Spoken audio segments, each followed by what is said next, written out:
नमस्कार दोस्तों, मैं सेल्फ पूजा। और आज की वीडियो में मैं बताने वाली हूँ कि कैसे एक सद्गुरु हर मुसीबत में अपने शिष्य के अंग संग सहाय रहते हैं। जो भी गुरु के बताए हुए नियमों का, उनकी बताए हुए मंत्र का पूरे प्रेम, श्रद्धा और विश्वास से नित्य पालन करता है, उनके मंत्र का जाप करता है, वो सद्गुरु का बड़ा प्यारा होता है। जैसे एक माता पिता हर संकट में अपने बच्चे की रक्षा करते हैं, उसी तरीके से सद्गुरु भी हर मुसीबत में अपने शिष्य के अंग संग सहाय रहते हैं। क्या कभी बच्चे को मुसीबत में माँ को बुलाने की ज़रूरत पड़ती है? जितना प्यारा एक माँ का प्यार होता है, उससे कई गुना ज़्यादा प्यारा सद्गुरु का प्यार होता है। गुरु मेरे संग सदा है नाले, सिमर सिमर तिस सदा संभाले। इसी बात पर सद्गुरु जी की एक बड़ी प्यारी लीला मुझे याद आ रही है कि एक बार एक भक्तानी जी, उन्हें देर रात से किसी कारणवश घर से बाहर किसी काम से जाना पड़ा। रात तो बहुत हो गई थी, लेकिन किसी काम से उन्हें मजबूरी के कारण जाना पड़ा और उसी वक्त रास्ता भी बड़ा सुनसान था। अब वो अपने काम ख़त्म करके अपने घर जाने के लिए एक ऑटो पकड़ना चाहती थी, लेकिन उनके दिल में घबराहट भी बहुत थी क्योंकि रास्ता भी सुनसान था। लेकिन गुरुजी का जयकारा लगाया और एक ऑटो में बैठकर वो घर जाने के लिए निकली।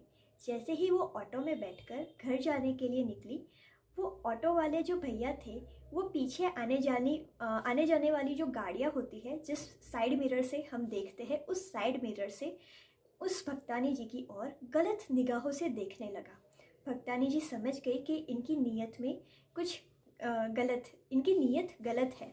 तो उन्होंने डर के मारे अपने परमहंस गुरु महाराज जी को याद किया और उनके परम पावन मंत्र ओम श्री परमहंसाय नमः, इस मंत्र का ज़ोर ज़ोर से अपने मन में जाप करने लगी। और जैसे ही भक्तानी जी ने जाप शुरू किया, ये इतना महान, इतना पावरफुल मंत्र है कि जो संसार के समस्त गुरु तत्व के साथ हमें जोड़ देता है।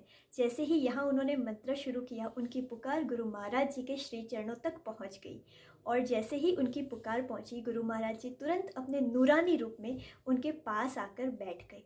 और अब उन्होंने उस ऑटो वाले को सही रास्ते पर लाने के लिए एक बहुत अच्छी लीला दर्शाई। वो भक्तानी जी जैसे ही उन्होंने जाप शुरू किया, गुरु महाराज जी की प्रेजेंस को अपने पास फील कर रही थी। और अब जैसे ही ऑटो वाला शीशे से भक्तानी जी को देखने की कोशिश करता है, तो क्या देखता है, उसके बाजू में एक सफ़ेद चोले में एक बाबा जी आकर बैठ गए हैं। और जैसे ही वो भक्तानी जी की ओर देखता है, उन्हें आंखों के इशारे से धमका कर कहते हैं, आगे देखो। वो बार बार शीशे से भक्तानी जी को देखने की कोशिश करता और बार बार बाबा जी उसे आंखों के इशारे धमका कर बोलते, आगे देखो। अब आगे चलकर भक्तानी जी का घर भी आ गया। और जैसे ही घर आया, उस रिक्शा वाले को वो भक्तानी जी पैसे दे रही थी। बार बार उनके मन में यही ख्याल था कि भक्तानी जी बैठे तो अकेले थे, फिर चालू रिक्शा में ये बाबा जी कैसे आ गए।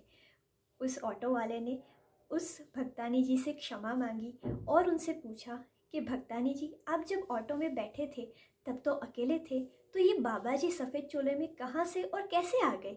भक्तानी जी तुरंत समझ गई कि ये उन्हीं के परम पावन प्रभु सद्गुरु श्री परमहंस गुरु महाराज जी की लीला है। उन्होंने उनके नाम का जयकारा लगाकर उन्हें प्रणाम किया, उन्हें धन्यवाद किया।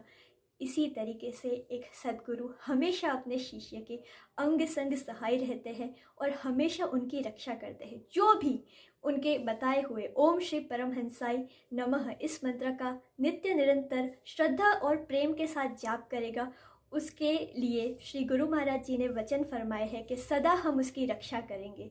और एक भक्त को हर मुसीबत में सद्गुरु को याद भी करना चाहिए, क्योंकि प्यारे से भी प्यारा सद्गुरु मेरे जीवन का सहारा सद्गुरु मेरा। हर कठिनाई में आए मुझे सद्गुरु की याद, कोई और रक्षा करे ना करे, मुझे है विश्वास कि मेरी रक्षा करेगा सद्गुरु मेरा। एक शिष्य जब भी इस संसार में आता है, उसे अनेक मुसीबतों का सामना करना पड़ता है, कई कठिनाइयों का सामना करना पड़ता है। लेकिन जब वो अपने सद्गुरु के बताए हुए नियमों का और उनके बताए हुए मंत्रों का जब वो जाप करता है, सद्गुरु तुरंत उसकी सहायता के लिए दौड़े चले आते हैं। और आए भी क्यों ना, अगर वो सहायता के लिए ना आए तो अपने शिष्य का विश्वास टूट जाएगा। तो तो अपने शिष्यों के विश्वास की लाज रखने के लिए हमेशा वो उनकी रक्षा के लिए आ ही जाते हैं। सो दोस्तों, आप तैयार हैं उनके परम पावन मंत्र ओम श्री परमहंसाय नमः इस मंत्र का श्रद्धा, प्रेम और नियम पूर्वक जाप करने के लिए? अगर आप तैयार हैं तो हमें बताइए और सदा इस मंत्र का जाप करते रहिए। ओम श्री परमहंसाय नमः, ओम श्री परमहंसाय नमः, ओम श्री परमहंसाय नमः। धन्यवाद।